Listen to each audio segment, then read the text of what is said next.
The 20s, an era of drastic social and economic change in American society. Women were granted suffrage nationwide, automobiles took to the streets, and the country was swiftly recovering from war due to rapid growth in consumerism. Many historians would regard the decade as one of prosperity, an upward incline that would eventually come to a screeching halt as the result of the 1929 stock market crash. The crash, often deemed one of the U.S.'s most pressing moments, brought tremendous hardship upon the American people and launched the nation into the Great Depression. However, what many Americans at the time and most now remain oblivious to is that Osage County, Oklahoma, had been engulfed in a cloud of depression for years. Innocent men and women were slaughtered, their properties and finances seized, and their stories cast aside in the name of black gold and greed.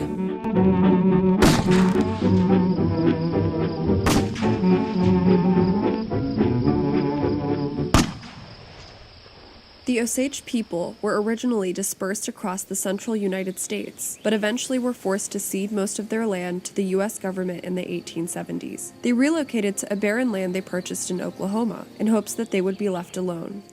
As a semi-nomadic people, they had very traditional practices of hunting, while also being very mindful and purposeful of the way they dressed, adorning beautiful beads and even symbolic tattoos. Conversely, they were also a progressive tribe comprised of gardeners and foragers who created an agrarian and structured society. Little did the Osage know, the wealth flowing beneath their land would soon change their history. At the turn of the century, the Osage Nation struck oil on their reservation land. Though the process began slowly, production began to boom in 1907, when the Osage oil fields produced over 5 million barrels. The tribe was able to retain collective ownership of the surface mineral rights, so each member of the tribe received a head right that granted them an equal share of oil profits. The head right could not be bought or sold, only inherited. In 1923, the tribe collectively received $30 million in head rights, the equivalent of roughly $400 million today. The public was shocked that a community of Indians had managed to become the wealthiest people in the world. Blinded by their own prejudices, many white people refused to accept that indigenous people lived in lavish mansions, owned expensive cars, and employed white servants. They were criticized because people were jealous that they had all this money, and who were they to spend it? They couldn't speak English, they weren't white, they didn't deserve it, and yeah, they made a mockery of their wealth.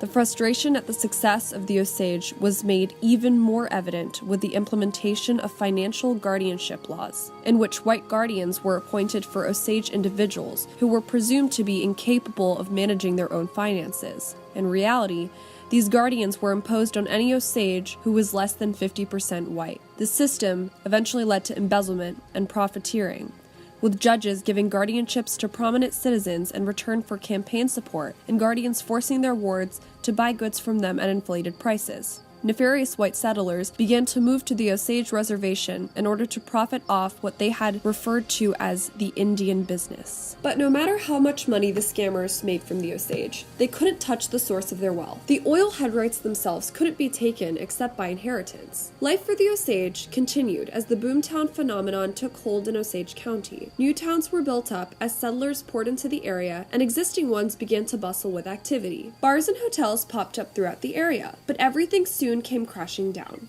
On May 27, 1921, the body of Anna Brown, a member of the Osage tribe, was found in a ravine in Osage County. Brown was young and frequented the bars in the area, so it was initially thought that her death had been due to alcohol poisoning. However, an autopsy proved that she'd been shot. The body of another Osage, Charles Whitehorn, was discovered the same day. Whitehorn was a cousin of Anna Brown. 2 months later, Brown's mother, Lizzie Kyle, died. Kyle had inherited head rights from her late husband and daughter. Her 2 living daughters, Molly Burkhart and Rita Smith, became even more wealthy from her estate. On February 6, 1923, Henry Roan, another cousin of Anna Brown, was found dead. A month later, Rita Smith and her husband were killed by a bomb placed in their home.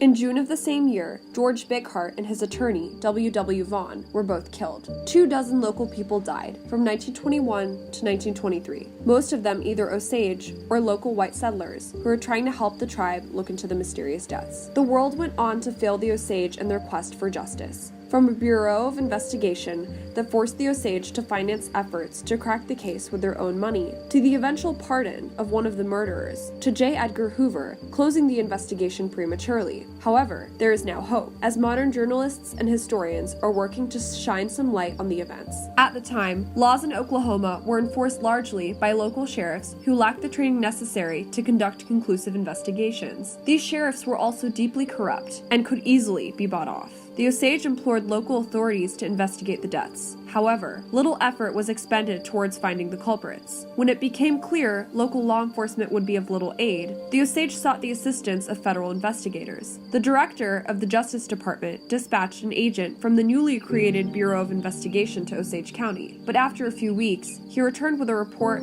that any further investigation was useless. More agents were dispatched, but they made no progress. Eventually, the Osage were compelled by the Bureau to fund part of the investigation with their own money, totaling around $20,000. Even the Osage-funded investigation managed little success. Desperate to avoid failure, the head of the Bureau, J. Edgar Hoover, turned the investigation over to his best man. Agent Tom White took to the case in 1925 with a team of undercover investigators. White and his team worked quickly and methodically on a case that many saw as impossible. White quickly made a shocking discovery. Rancher William K. Hale, the so-called King of the Osage Hills, and the uncle of Molly Burkhart's husband, may have been responsible for the murders. Hale had settled on the reservation nearly 20 years previously and built up wealth and power as his cattle ranch grew. He had the reputation of being kind and helpful to those around him, especially the Osage. He himself said in a letter, "I will always be the Osage's true friend."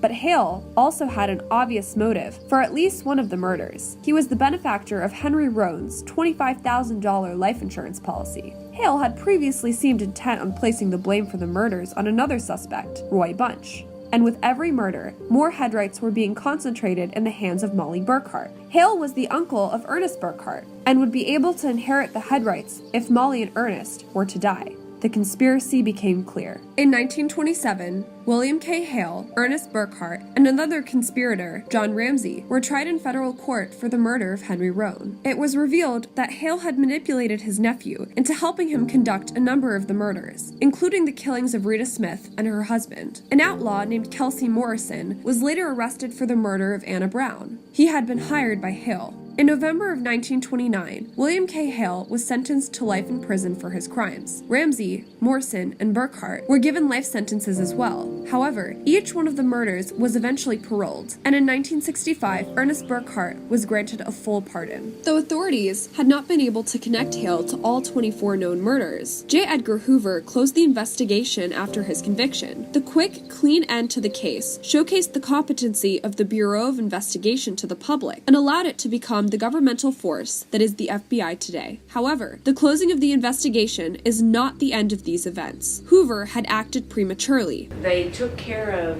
what they needed to take care of. They did a little investigation to make it look like and that it was a good, clean-cut case. They found the person that did it, and that was that.